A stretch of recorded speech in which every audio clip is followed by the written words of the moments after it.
Welcome to the Been There Caught That channel. We're gonna start doing reviews on different fishing gear.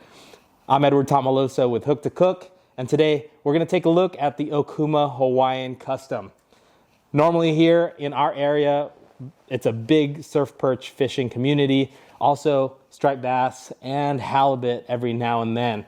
With that, you usually would throw the 110 jerkbait or a 2-ounce Carolina rig.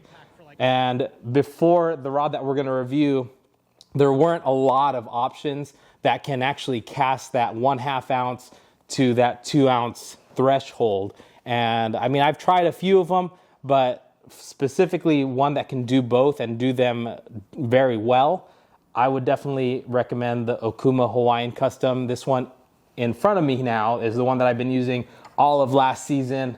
Caught quite a bit of nice fish on this setup right here. I've caught some striped bass. I've caught a good amount of big perch on this rod. It is, again, like I said, 10'7". It can cast 1/2 ounce all the way to 2 ounces. And the nice thing about this rod is it can actually get good distance on both.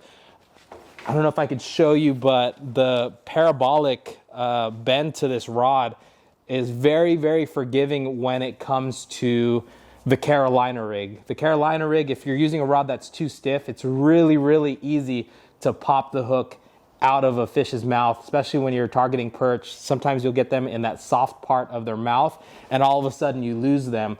But when we're pairing this rod with, let's say, a 3000 or 4000 series reel, we have braid on it, and then we have maybe a top shot of 20-pound fluorocarbon to your leader, which is like 8 pounds, there's not much stretch. So you really have to depend on the action of your rod to be able to keep that fish pinned. And from my experience, the Okuma Hawiian Custom definitely does that. And then when it comes to throwing the jerk baits, the 110 jerk baits, those are typically about 5/8 ounce or 1/2 ounce. So with that parabolic action of the rod, it allows you to really, really load up on it. And since it is 10'7", like most other rods in this category are going to be in that 10-foot range, that little bit of extra length mixed with the nice bend to this rod, you're able to get some really, really great distance out of those lures. That's always a big problem. A lot of people ask, hey, how do you get such good distance on your Kalisa, Lucky Craft, your 110 jerkbaits?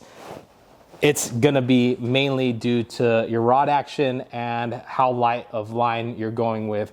And 30-pound test is equivalent to about 8-pound mono. So you're really able to maximize the distance on that cast. Now, the downside to that parabolic action is if you're targeting bigger game like striped bass, I'm not saying that it's impossible, you can't do it. Like if you're throwing that 110, and a fish that caliber ends up grabbing your lure, you might want a little bit more hook setting power. So you really have to be aggressive on that hook set with a rod like this.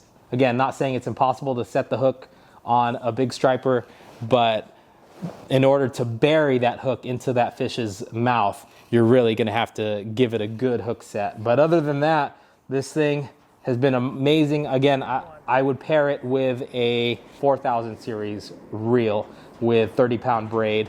I'd go with maybe a Quantum Reliance 3500, or another really good option is the Shimano Nasky 4000 lightweight reel, and you'd be able to pair it very, very nicely.